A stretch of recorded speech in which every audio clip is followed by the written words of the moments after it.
Hi, everyone, and welcome to How the Wise One Grows. Let's take a moment to land here together with 3 deep breaths. So just find your way to a comfortable position. Soften your shoulders down your back.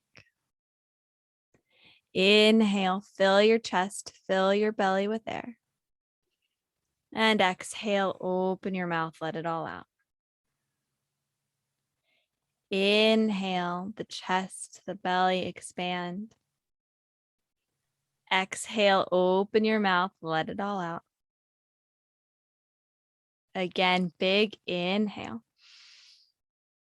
And exhale. And just slowly open your eyes and return to where you are right now. And I'm so excited to be here with you today with our guest, Lesley Wirth. Lesley Wirth is an American-born poet, author, and speaker with a master's in spiritual psychology. She is the creator of Write Yourself Free and Poetry for Healing. Love that. Both platforms inspire women to find their voice, stand tall in their imperfections, and heal by bringing spiritual insight to the human experience. Her work has been featured in yoga studios, healing centers, and trauma centers for women. Additionally, Lesley is a founding creator at Soul TV, an up-and-coming online platform for healers, teachers, and visionaries. Lesley, thank you so much for joining me today. Thank you, Holly, for having me. I'm so glad to be here. Yeah, I'm so excited to talk to you. When we connected, it was about one of my favorite things, which is healing. And I was so excited that you are just as excited about healing as I am, probably, and then some. So I wanted to just know if you could kind of start by telling us about your journey and how you became so connected and interested in healing. Yeah, it's a great question. And I feel like so many people find the doorway into this pull and this call in a similar way that I do, which is often pain, right? Like we go through something that pushes us to want to examine our thoughts or work through our trauma or heal maybe our part of our lineage story.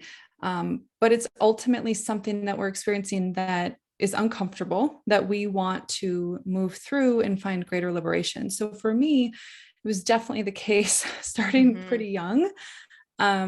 I always had a very strong, I would say, spiritual connection. So there was that side that was just naturally curious and interested, and have, some pretty funny stories, actually, like weird things I would do as a kid.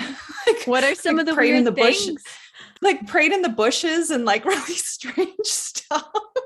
I mean, what a great way to be in nature that way. What a cool connection that was. Yeah, I would be outside for 10 hours a day and at night looking up at the stars for hours, trying to imagine what infinity was and, wondering why I was in a body. And, just I had a lot of that very, very young, and thinking, okay, one day we're all going to leave here. And I remember like, oh, we're going to be on a cloud and we're going to be talking about what our dream was. And I knew that that was this life in a way. So there was that propensity towards, and if you want to call it an afterlife or something more than what we're experiencing here, was very innate in me. And there was also a ton of fear and, feeling alone and all of that. So that combination really pushed me to continue to, you could say, learn and grow. But for me, it was really open my heart to healing energy that I could connect to. And what did that look like? Tell me about, how did you start opening up to healing energy? How did that even concept first come to you? Honestly, it's kind of heavy, but honestly, when I was 14, I was severely anorexic and in a hospital, hauling around an IV bag. And I knew that my mind was not a place where I could find peace at that point. And so I had to find something beyond it, if that makes sense. And Yeah. I discovered very young that I was not somebody who was going to heal through affirmations or through positive thinking. It needed to be almost bigger than me and to really support me, something that I could call on, almost like a cosmic parent to help Mm. me. That's really, thank you for sharing that. That's really important to hear, I think. And it's very cool to see how there was this part of you from a young age that was feeling these big things and how it kind of unfolded in your life and how you are so dedicated to this work now. Because when we spoke, you talked a lot about, and what I'm really curious is like this concept of healing. People act sometimes like there's a roadmap to it and it should look like this or that or the other, but it doesn't always unfold that way. So, how do you feel like most people look at healing and what how does that impact like the way we view it, impact how it unfolds? And what Mm-hmm. is your relationship with healing like? How do you view healing? It's a great question. So I'll start there. How I view healing is the falling away of everything that's not my real nature. Ooh. So, yeah, so it's like a shedding of my personality self. Ironically, I really deeply embrace the human experience, and I don't feel that it's something that we have to overcome. I don't feel our ego is something that we need to overcome per se, unless you're really like here for enlightenment, which 99% of us aren't going to achieve that. So while I embrace all that is human, because I actually think it is the most spiritual act there is to come here as a human. I also feel that there's a lot of different lessons that each one of us go through that are unique to our soul. And it is navigating those while releasing all of our misunderstandings of who we are, who others are, and what the world is, our projections, our beliefs, anything that keeps us separate from that light energy within. Yeah, I find that really something you landed on there is like I've heard it said that, in different cultures, like in the West, we're kind of taught we come to this earth like broken and sinned. And there are other cultures in the East and other parts of the world that believe that we come to this earth whole.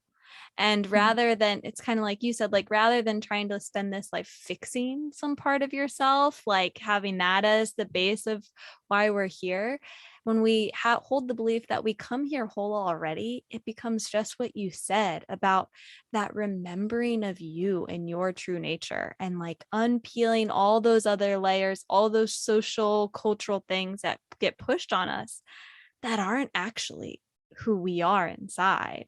So I really love that the way you see healing is just like peeling back those layers of the onion, coming back to that core that has always been you, that is always within you.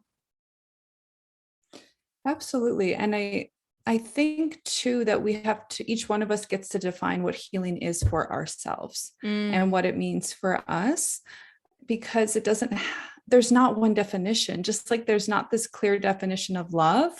Um, I think that ultimately the most, at least for me, the most important thing is that something feels deeply true and right for you. And if you're evolving along that path, then that's your gold right there. yes, I think that's so important. There's no one size fits all plan. And I think we tend to like reach to that, like, oh, tell me what healing should look like or what it is, because we sometimes don't trust ourselves enough to guide us through it. So by kind of naming that, like healing is whatever feels right for you is such an empowering thing on a very deep level if you have to listen to and honor you each day along this journey to find what that healing's going to look like for you. Mhm. And you speak a lot about healing being polarized. Can you share what your experience with that has been and what you feel like polarizing healing is? Yeah, absolutely. So, we're all seen through our own lens. And oftentimes, I really believe this is like a universe that wants harmony. We always want harmony. And so when something swings too far to one side, it's the natural inclination to want to balance it out. Mhm. And I had spent 20 years in kind of this bubble of healing and spirituality that was very thick in selling it, profiting from it, creating self-worth from it, having a name around it.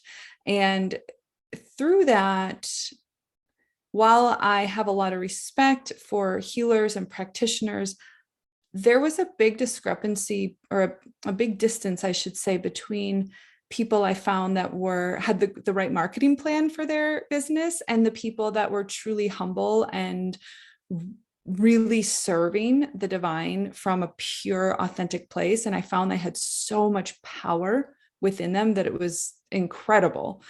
And I found with those people, there wasn't so much of this polarization happening. There was just more wisdom, this more big, giant embrace. But I think in our culture as a whole, as a collective, there's been this idea that there's a before and after, and that there's a broken and healed.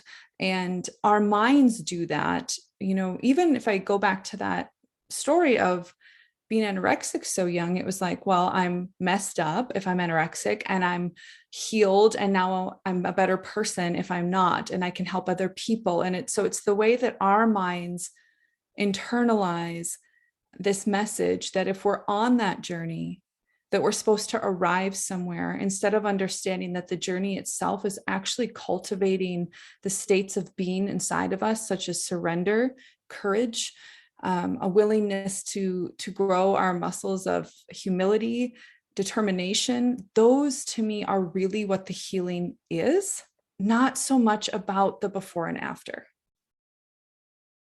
Yeah, it's the lessons within that. And I think what you name is really important on like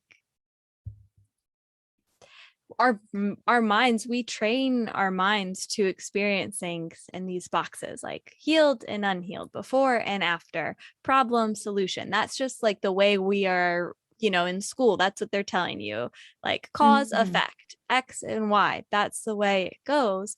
And it's my deep belief that I continue to learn and be humbled by more and every day is it's always a yes and. It's not an either or. That both always exist. For one to be true, the opposite has to be true too. So while you are quote unquote healed, you're also unhealed, because they're one and the same. One can't exist without the other. So I love that, like in that place of maybe when you're experiencing one, those other, like maybe if you're in a place where you feel broken and lost and confused, which I think is such a real natural human thing, exactly as you are in that moment, exactly as you are in that confusion, in that muck, in that frustration, you have everything you need to step into whatever it is for you. You already are that which you desire in those moments of that lack. That's like waking up something inside of you telling you, listen to me, pay attention to me. We're like getting off course. We need to go here. So it's not so much of seen as like, oh, I'm lost. That must mean I'm lazy. I'm doing it all wrong. It just might mean like, okay, I'm listening now. What do we need to do to adjust? What have we been ignoring? What are we scared of stepping into? Stepping into that courage, those things that you're speaking of that are inside of us. Mm. Yeah, absolutely. And if you think of it from more of a spiritual perspective, so to speak, again, I think the real evolution is in those states that we're cultivating, not so much how life looks on the outside. And something that you and I were talking about a little bit before when we first met was this idea that, going back to that polarization concept, some people view our external life as the representation of how well we're doing, Obviously, this is very common in our culture, and it's just an innate part of being human. So it's on one level, I'm like, well, of course. I mean, all of our minds do that. But if we can go past that, if we can recognize that's the mind, and we can say, we have certain things that we are here to we are destined to experience. And so somebody, let's just say, that has had a lot of illness in their life, I certainly would want to invite anybody interacting with that person to consider that they are very, very strong, very courageous, very just somebody worth revering, versus going, well, how did they attract that? What are their negative thoughts? And not everybody does that, but there is that subsection of healing where it becomes just about your vibration, quote unquote. And that's not the whole picture when we look Yes. at things from a soul perspective. Yes, I think that's really important to name. I think there's a big beauty into working with your mind and working with your thoughts and positive thinking and all of those things. And just like you said, it's really important to acknowledge that there are other elements at play. And just because someone is sick, it doesn't mean they did something wrong or they it's because they thought bad and X, Y, and Z. It's really, I love what you say of like stepping into acknowledging the courage of that person, because so often we see people who are in different experiencing different things, and we don't often acknowledge their strength and their encouragement. When we do that, you empower them on the journey they're on versus telling them, oh, it should be different, or I'm so sorry for you. Those things can be true, and in that moment they're such a strong being moving through this hard thing. Yeah, I think of healing too as an art. So if I'm working with somebody or even thinking of what's going on for myself, it's the art of the moment. What is this moment calling for? What is the deeper need in this person? So sometimes it is that need to be validated, to be witnessed, to really see them. And other times it's they need to break down. They need somebody stronger than them that can hold space, that will see their light no matter what, quote unquote, in their own mind, horrible thoughts they're having, whatever it is, and to be that space for them to have a meltdown. And so it's the art. What is this moment asking of me as the space holder? What is the moment asking of me as the person moving through this, that I need to find a way to implement into my own life? I love that. How, when we do live in a world where there is so much polarization going on, how do we step out of that? How do we shift out of these polarizing patterns and approach healing differently, approach all aspects of our lives without that rigidity? Hmm. So beautiful question. And two things come to mind to me right away. One is this almost meditation that I've taken people through, Ooh. that came to me years ago. And another is, I think when you really get on a cellular level the truth of your own soul, and that all of this is about your soul, you stop polarizing so much organically. Mm. Or when you are doing it, you just know that's what you're doing, so you're not, you might still be frustrated or have your human experience around it, which again, like I was saying, I really value the human experience. My anger is a teacher, my sadness is a teacher, my depression, if that's there, is a teacher, my joy is, my, all of that are meant to be experiences that are doorways for greater understanding. And I don't need to overcome any of them. So that being said, I kind of got on a tangent there, but I think that when I am able to just hold this understanding of this is a spiritual act of me coming here. And what am I doing here? What am I learning? How can I serve? The rest of it doesn't become as important as seen through that lens of the soul. I love, okay, I have a couple things on that. One, this is a thought that came to me today when I was sitting outside. I just like needed to like lay by my herbs today. So I went and did that. And I was feeling this really deep connection, and it came to my mind like hearing this term when we experience it on a cellular level. Do you Mm, mind explaining like what that means? I think it's something that is said a lot that people are just mhm. like, okay, but they're like a little like, ooh, but I don't really like, what is that? Can you tell me Yeah. like what your interpretation of that is?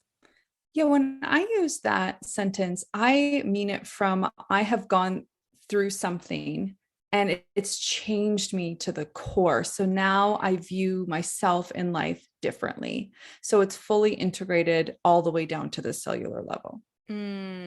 Yeah, So I it's don't look at it. I'm sorry, go no, ahead. you go. I say, so I don't look at it as like this jargon that's out somewhere in the ethers. It's really the result of having been through the fire and walking out as a new person. So for you, it's seeing this as like, not only is this the way I view things, this is a part of me too. Absolutely. Yeah, I try to remain very authentic to myself. And that's something that I would really invite others to do as well, especially on this topic of polarization, because in a way, we are polarizing ourselves if we're not true to our own heart.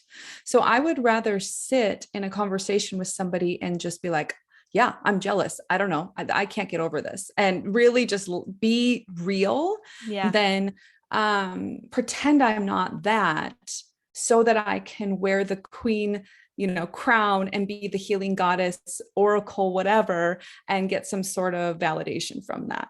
That doesn't serve my heart. That doesn't serve my body. That doesn't serve my mind, because I then have to perform, and I am polarizing what's true for me into who I think I should be. I love that. And I really want to reiterate what you said earlier about like all the things that we experience are a part of the human experience. None of them should Mm-hmm. be like shut behind that door and put away. There's no one way we should be. Whatever you're experiencing is a part of you. It's an experience you're having. It doesn't define you. We don't need to be attached to it and think that's who we are, but we also need to allow all of those things that are already there to be there. That like suffering comes in when we resist those things. But if we can like woof be really scary and like meet it, like step into her, that anger in me, that joy in me, to really step into just what's there versus what you think should be, that is, I think, one of the deepest ways to love yourself. Because if you're I not, can't agree more. Yeah. yeah, if we're not allowing those parts of ourselves to be there, we're not really loving ourselves. We're saying, you're gonna go here and I'm gonna let like I'll love on this part because that feels okay. But when we open those windows to the other parts that are intimidating because we're told they're bad and this and that and the other, if we like step into them and actually learn to be with them, listen to what they're saying rather than repressing them, that's the deepest love we can find inside. I'm so excited that you're saying that, because it is so true. We self-love is something that is taught as if it's something we achieve, when it's really a verb. It's like a thing that we apply, right? As you're saying in so many words, it's something that we can choose. And if we look at those parts of ourselves as lovable inner children, or however you want Mm-hmm. to view it, personas, parts of our psyche, we can get into all the different ways people describe it. I fractured off, or it's my inner child, or it's this, that, or the other. It doesn't really matter. It's just a part of us that needs um, to know it's okay to exist, number one. And when you meet it with that acceptance, that is the highest form of love. Yes. And I've been really noticing too, like I very deeply believe that like we are all one. Like the ants, the birds, the bees, you, me, the trees, like we're all it's the same. It's all a mirror. And I've been really noting like the way that I treat anything is the way that I treat everything. Like the way I'm treating this person is a reflection of the way I treat myself, or the way I'm treating like these plants is a way that I'm treating myself, and how we can use these other relationships that are outside of ourselves and the way we're meeting other things as these mirrors of like, ooh, I was just really mean to my like partner today. I was pretty critical. Ooh, what am I doing to me right now? If I was saying that to Mm. you, like, I don't want to treat you that way. I don't want to treat me that way. And how we can see, like, the more deeply we can set boundaries and love in a very like honest and real way with others, we bring that to ourselves as well. Mhm. I would love to hear about the role that art has played in your healing. I think Mhm. that we're similar for me, and art has always been at the forefront of my healing, and I think one of the most profound healing windows. And I love that you are a poet as well, because that's been one of my like most joyful forms of healing. So do you mind sharing Mhm. about what role art has played for you with healing? Yeah, thank you for asking that. And I'm so glad to hear that it's been a big thing in your life too. It is the one place that demands nothing of me. Mm. And I get to be fully authentic, and I can create beauty from anything, right? And you or whoever, that's what art is to me. It's like you look at a painter and they have gone through something tragic, and somehow that painting becomes a healing process that moves them and moves everybody that sees it. And that's beautiful. So I find that as somebody who started therapy at 11 years old and had been in and out of it a lot for just various different things, and then got into more of the coaching world, and I was surrounded by coaches and healers and light workers and all the things. Some part of me, and this is just me because I have so much respect for that work, but some part of me was bored. Honestly, I was tired of healing in a way that was what I had always experienced. I wanted freedom. I wanted expression. I wanted to feel that those dark little corners that I felt were scary to admit out loud had a place in the world. And when I could share them, I felt liberated, and I felt freer and more proud of myself. So somehow through writing and spoken word, my insecurities became the stepping stones to my confidence.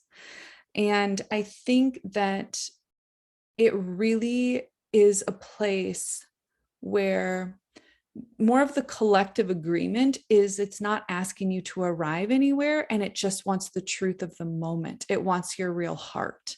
So you can vacillate between righteous rage in your morning pages to this beautiful surrender and gift that you're offering your partner at the end of the day through a different written piece. It's so fluid. And I love that aspect of it. I relate to that so deeply, and it just allowing Mm. it to be this space where I think sometimes as empaths, as healers, as caregivers, it's so much about the other person you're working with and being there Mm. in that space for them. And for me, I doing that, I deeply need that space to like let her speak, let me speak, let that voice inside, let those insecurities speak, and like that rage come out, and giving all of the parts of ourselves a voice that don't often Mhm. get that voice, especially when we're holding space for others. And I think there's so much beauty in when we do that. I have a hard time, like, I want it to be just for me. And for me, there's so much of the gift in sharing it, because I Mm. believe that like if I feel this, you got to feel it too on some level. Like it on some level, it's there for someone, it's resonating. And the more I'm willing to speak into it and step into it, the more others are willing to speak into it and step into those scary things that we're taught not to name, the more we're healing Mhm. one another along the way by bringing the light to all of those places. And if you can do it in your like funky, creative, playful, just joyful way, even in the Mhm. dark times. Like, what a gift. Yes, it makes me want to hear something of yours. I'm hoping to get to have that opportunity at some point.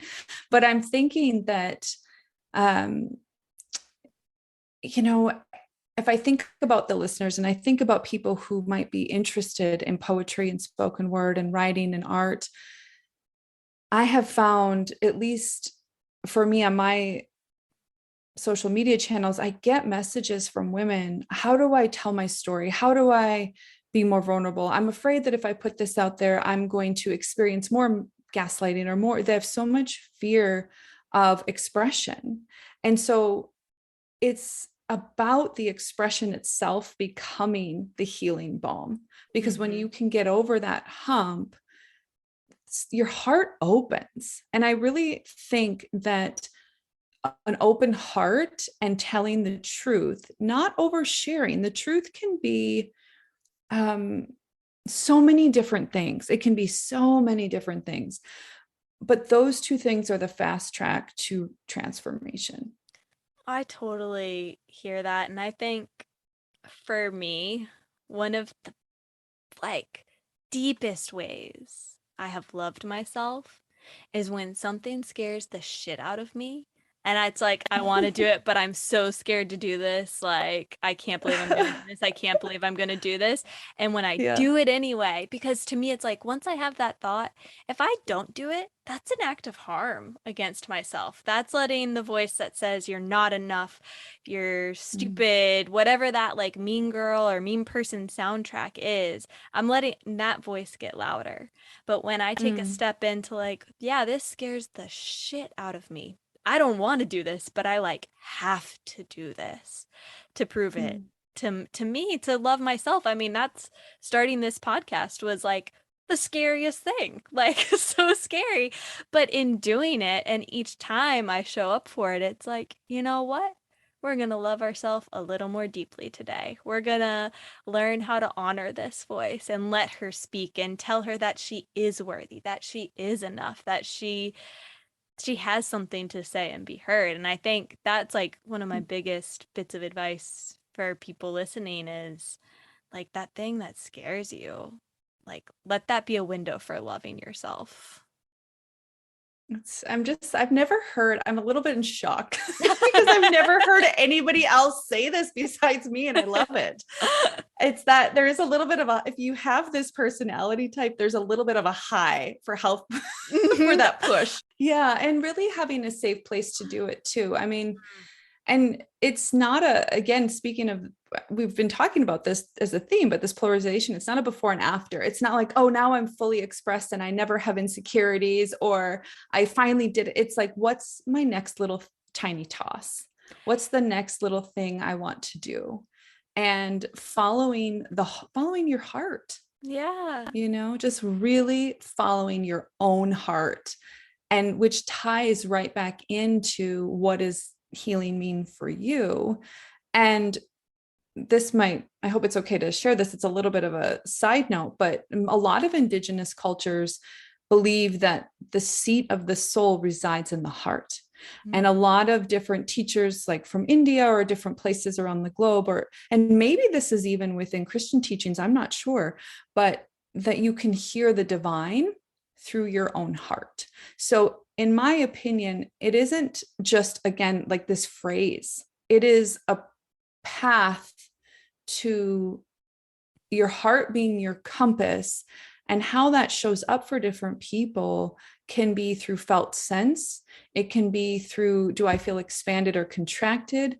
If you have some of those gifts where you can hear and you're a little bit more clairaudient, you might actually hear it. You might be clairsentient and you can feel it. But it is a path of living from your center. And I believe that how that happens is baby step by baby step of choosing yourself, as you're saying, and shedding the parts that have to maybe let go of what they wanted, like attachments, fears, protective mechanisms. And we're doing this our whole life. And some days we're going to faceplant and some days we're going to soar. And that's okay. We don't have to overthink that. It's just part of being human. Yeah, and I think for some reason, probably because we're taught so much like the polarization of like this, then that, X and Y, we think like, yeah, I want to do the work and then I want to be done. But like, how boring would that be? And also, how sad would that be? Like, if all of a sudden it's like, oh, I'm done. Like, I'm just done growing. I'm done. This is me forever and eternity.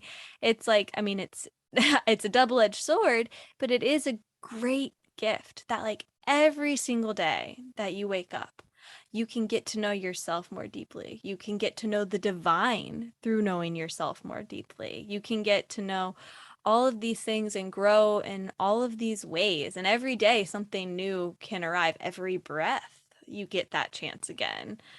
And if it had to be like, okay, after, you did that thing you were scared of, now you're done, you would never reach the summits or the experiences that you're truly capable of. Yeah. And I think too, our life is an invitation to that. It's such a beautiful visual that you just gave, because I don't know if you can relate to this, Holly, and I'm sure many people listening can. All this language, all these ideas, all these concepts and theories, and they sound so great, but we all want to just feel free. We all want to Mhm. just feel loved. And we all just want to feel like we're living our Dharma in the world and that we're validated and seen for that. I think, anyway. And a lot of these spiritual principles and ideas and ideals are like the current behind our back pushing us up the mountain, if that makes sense. And Mm. sometimes um, a high level of guidance or very difficult situations have to come in to take us to that next level. And on one hand, yes, we signed up for that. But that language also, I believe we have to be careful around, because it can feel very painful if somebody's going through a very difficult time and it's like, well, you Yes. chose this to grow, and it's like, oh my god, stop saying that. I Yeah. mean, like, wipe their tears, listen to their pain, like, believe Mhm. in them. It's again an art. What is the moment calling for?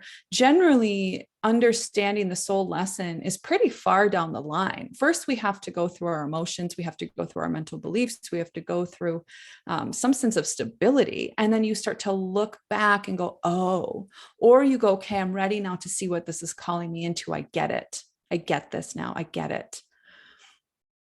I think that's such a great reminder, and allowing that to encompass the wholeness of it. And just like we were talking about before, for one to be there, the other is too, right? So for every Mhm. time you have that security and strength, you also have that insecurity and that doubt. Every time you have that high, you have that low, and it's happening at the same time.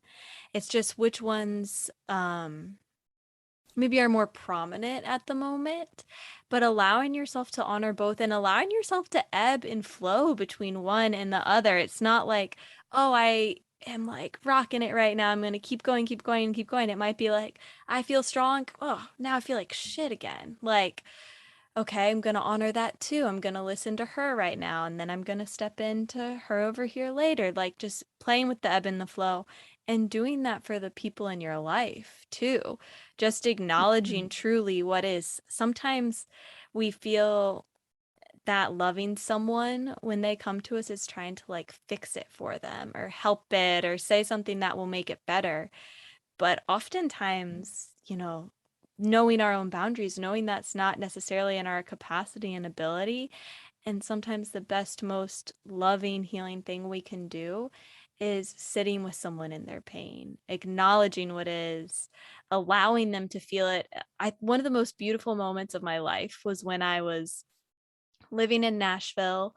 I was just having a what the hell moment with my life, and I was at friends were over at someone's house, and I just like couldn't be there. And I went into my friend's house, whose it was, into his room. He wasn't home yet. His roommates had people over. And I just was sobbing on his bed. And he walked into the room and saw me sobbing, and at first like looked at me like, what are you doing in my room? Like he was going to get upset. And then he saw that I was just crying, and he came and he just held me and cried with me. And Oh having my someone gosh. like, what love is that? Someone who's just going That's to so hold beautiful. you and cry with you. He didn't try to have me stop. He knew I just needed to do it and release and just not be alone in it. And I mean, that's it. Just not being alone in that, being held, being with one another in all the things that we experience in this life. It's so deeply touching. And I think an invitation to our evolution around this topic, because I hate to kind of point the finger, but I do want to point something out. And that's that unfortunately, there's become such an adept skill in mankind to market and so forth that oftentimes things are sold and packaged in this healing world where it's producing an outcome for people like we're talking about versus, if they weren't getting paid, would they make the same statements? Would they show up the same? I think when you look at like a hands-on healing practitioner, you find less of that.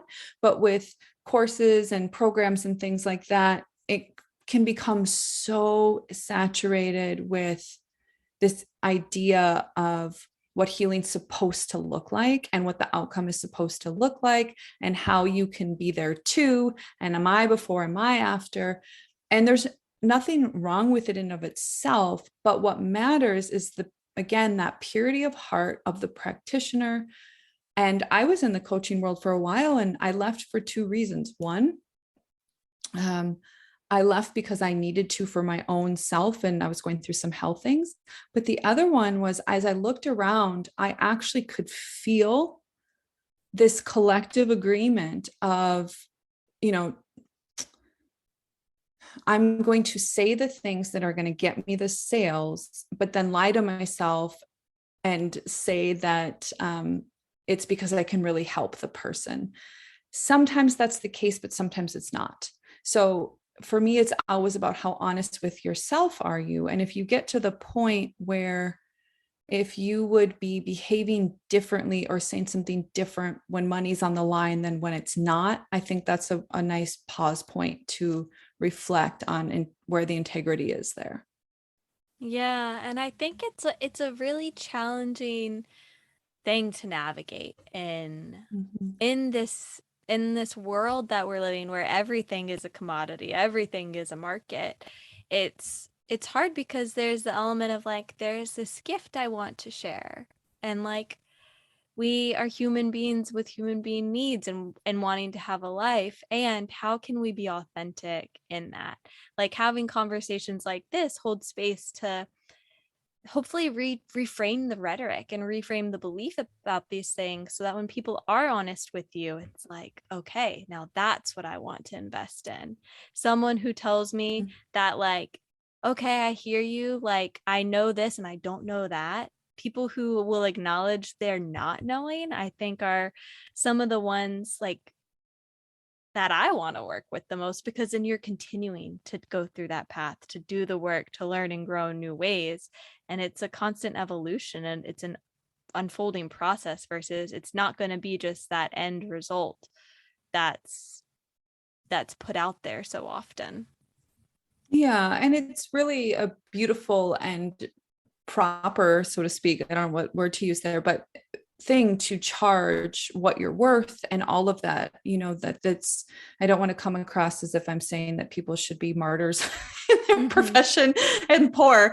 That's definitely not what my belief system is, but I'm just calling for a high level of integrity from people. Yeah, and I think that word integrity is a really strong way to frame that. And the more that you're stepping into that integrity and what's authentic for you, like trusting that that's gonna nourish you back. The more that you're Yeah. honest and nurturing in that true, authentic way, the more you're going to receive that. And when we're doing the other things, it's working in that fear state, and that's picked up on. Yeah. Yeah, absolutely. So you have worked with a lot of people who identify as female who you've mentioned to have like felt really stuck, and that being something you work through with people in. And how, why do you think that is such a common theme people experience, and how can we work through those moments where we feel stuck? It's a good question. There's this idea, and it's true, that the inner reality has to shift for the outer reality to shift.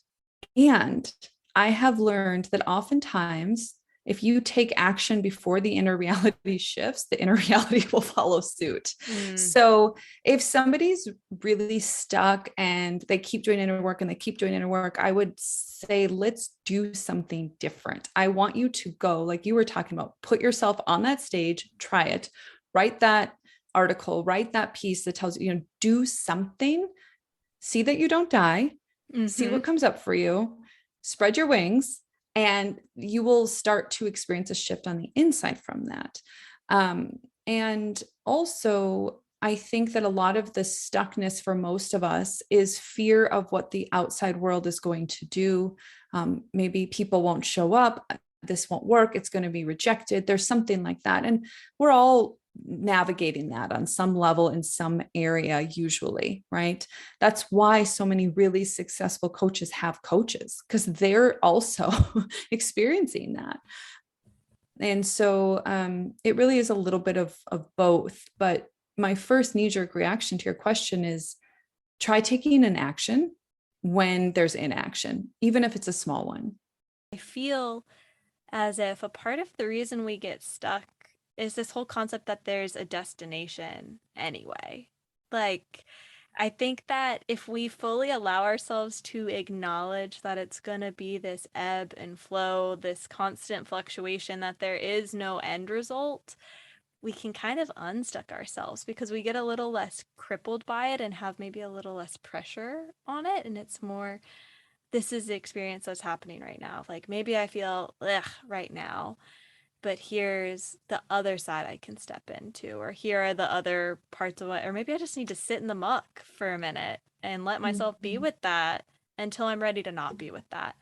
And it's a balance between knowing when do you like dive into that and like honor her and honor like my body saying it's beat today versus like my body feels beat, but like I need to move it to get that energy flowing. I think it Mm. just is, it's another thing that we kind of think maybe there's a final result or a one way, but it's this constant relationship that with no clear destination. Well, Yeah. as we've been talking about how polarizing maybe our rhetoric and these things in the world can be and how that relates to healing, what is one thing I like to leave everyone with, like something they can do today? What is one Mhm. thing that listeners can do today to honor the healing that works for them, to kind of figure out even what that is? Hmm. On a very, very, very simple level, I would say get out a piece of paper and write down, my heart feels at peace when, or am expanded when. It can be as simple as when I'm in nature. And then doing that for yourself, I realize that's really simple, but once you put yourself in that place, more will unfold and more Mm. will come to the surface. Um, and I also think that we overcomplicate healing and we overcomplicate a lot of things. And so healing really is a very simple thing. It's not easy, but it's simple. And that if there's 1,000 hoops to jump through, a million bullet points to follow, and formulas to adhere to, I'm guessing there's an easier path. And, Love it. it's just really about what feels true in my heart. And you can feel that. A really good marker for that is when you're listening to someone talk. And if you think that you have to join their community or what they're saying or whatever from a place of the mind and meaning, then I will be better. that's a very different feeling than when I'm with this person, all my defenses drop, my heart opens, I feel better about myself, and I feel at peace.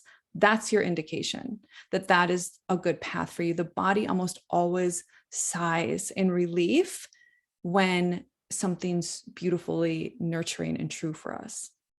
My body sighed when you said that. I think I needed to hear those Oh, words today.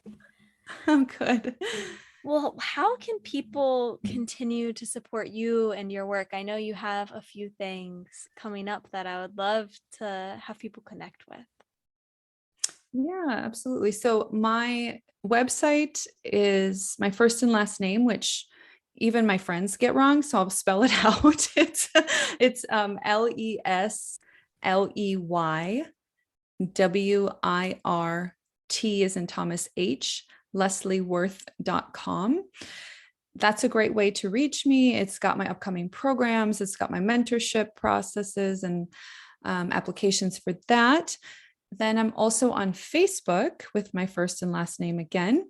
And I'm on Instagram. It's not been something that I've been super heavy handed with, but I am on there. And it's a great way to also connect with me. It's got on my link tree, right to my YouTube and just various things that I'm up to. Thank you so much for just sitting and honestly healing with me through your words today. I really have appreciated your conversation, and I feel that the others listening as well are gonna soak this in too. Thank you so much for having me, Holly. Thank you for taking time to listen to the wise one inside of you today. Please rate, review, and subscribe to this podcast to help it grow. Until the next time, let's keep taking it one breath at a time.